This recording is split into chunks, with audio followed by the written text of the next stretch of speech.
Bhadohi essential social media news platform. Hello दोस्तों, नमस्कार। मैं Irfan Ansari, Bhadohi essential news the social media platform. साथियों, आज आपके बीच में आने का मकसद त्रिस्तरीय पंचायत चुनाव 2026 उत्तर प्रदेश के लिए है। बहुत ही ज़्यादा सस्पेंस हो गया है त्रिस्तरीय पंचायत चुनाव उत्तर प्रदेश का। 15 तारीख को वोटर लिस्ट आना था, जिसको बढ़ाकर अब 22 तारीख कर दिया गया है। 16 तारीख को हाई कोर्ट का तारीख था, जिसको बढ़ाकर अब दूसरी तारीख जो है वो 23 तारीख को कर दिया गया। सब कंफ्यूज हैं, समझ में नहीं आ रहा है। बेचारे जो तैयारी कर रहे थे, कोई प्रधानी का, कोई बीडीसी का, कोई जिला पंचायत सदस्य का, किसी को कुछ समझ में नहीं आ रहा है कि उसमें होना क्या है। सरकार भी कोई चीज़ क्लियर नहीं कर रही है। कोई कह रहा है हाई कोर्ट का फैसला होगा, वही मान्य है। तो हाई कोर्ट तक मामला गया क्यों? हाई कोर्ट तक ये सारा चीज़ गया क्यों? हमारे देश में एक बॉडी है चुनाव आयोग, जिसका काम है सिर्फ चुनाव कराना। कोई भी चुनाव हो, छोटा चुनाव हो, बड़ा चुनाव हो, कोई भी चुनाव हो, तो चुनाव आयोग का काम है चुनाव कराना। अब चुनाव आयोग अगर 5 साल में ये चुनाव नहीं करा सकता है, तो क्या हो रहा है फिर देश के अंदर? दोस्तों, वोटर लिस्ट का जो मामला था वो तो 22 पे चला गया। अब जो है सबसे बड़ा जो मसला है वो है ओबीसी आरक्षण, मतलब पिछड़ा समाज आरक्षण का। उसमें अभी तक टीम ही गठित नहीं हो पाया है। जब टीम गठित नहीं हो पाया है तो आगे का काम कैसे होगा? अब उसमें जब तक टीम गठित ना हो, बॉर्डर ना बने कि कौन क्षेत्र किस चीज़ के लिए है, तो सारी चीज़ें अभी बाकी है। एक बात एकदम क्लियर है कि 26 मई को जो कार्यकाल प्रधान, बीडीसी और जिला पंचायत सदस्य का पूरा हो रहा है, उसमें चुनाव तो नहीं हो सकता। अब चुनाव आगे बढ़ेगा। अब कितना बढ़ेगा, कितना बढ़ेगा ये कोई नहीं कह सकता। मशीनरी बहुत बड़ी है अपने देश की, उत्तर प्रदेश की। अगर चुनाव कराना चाहें तो चुनाव हो सकता है, और चुनाव ना कराना चाहें तो 27 के बाद चुनाव होगा। अभी तक तो ऐसे ही लग रहा है कि 27 के बाद चुनाव होगा। हो सकता है सरकार, चुनाव आयोग और सरकार मिलके चुनाव कराएं। लेकिन हम तो सोच रहे हैं उन बेचारों का जो लोग तैयारी कर रहे थे और बहुत पैसा खर्चा कर चुके हैं।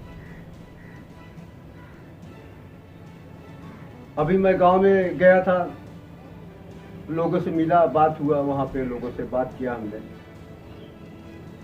बहुत ही मायूस थे वहाँ के जो प्रत्याशी थे, वो चाहे प्रधान के हों या जिला पंचायत सदस्य के हों या बीडीसी के हों, वो बहुत मायूस थे। उन्होंने कहा कि भैया, इतना पैसा हम खर्चा कर चुके हैं, अब चुनाव ये आगे बढ़ गया अगर, तो फिर इस बीच का जो वक्त बच रहा है, जो टाइम बीच में जो जा रहा है, इसमें भी खर्चा करना पड़ेगा। तो हम लोग ऐसा करते हैं, कहीं निकल जाएं घूमने टहलने के लिए, बल्कि वो ज़्यादा बेहतर है। मेरा तो निवेदन ये है कि कहीं कोई जाइए मत।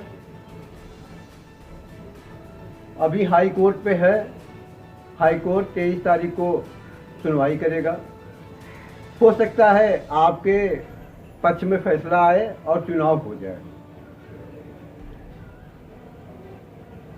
लेकिन जब ये आगे बढ़ेगा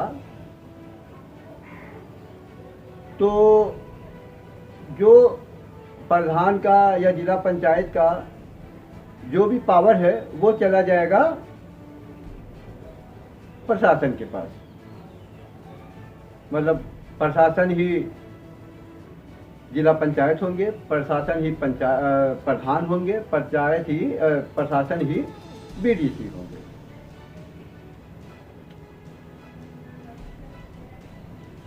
मैंने देखा गांव में चुनाव को लेकर नेता और जनता दोनों मायूस हैं, इसलिए कि जनता को जो सुख सुविधा मिल रही थी उसमें भी उनको बाधा आ गया।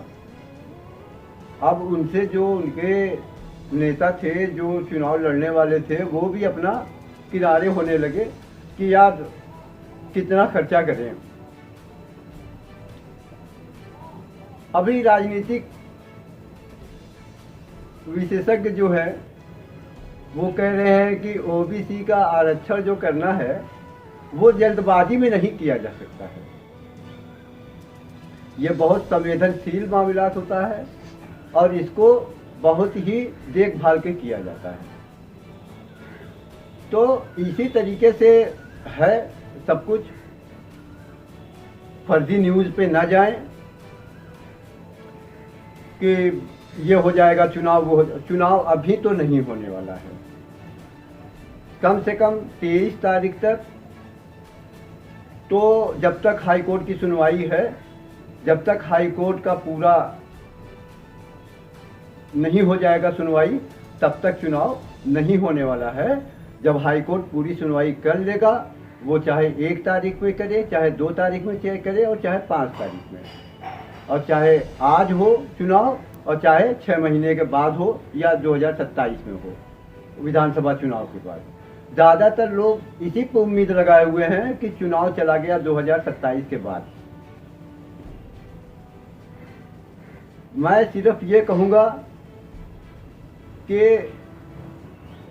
सोशल मीडिया या किसी भी जगह अफवाह से बचें और जो कोर्ट का आदेश है उसी पे नज़र रखें। चुनाव होना न होना वहीं से होना है। दोस्तों, ये था मेरा सीधा सीधी बात। हम न घुमाते हैं, न फिराते हैं, न इधर से फ़ोटो निकाल के इधर से दिखाते हैं।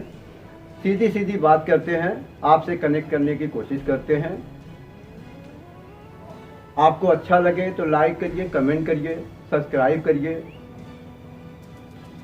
और हमें आगे बढ़ाइए। आप देख रहे हैं Bhadohi essential news, the social media platform. मैं इरफान अंसारी।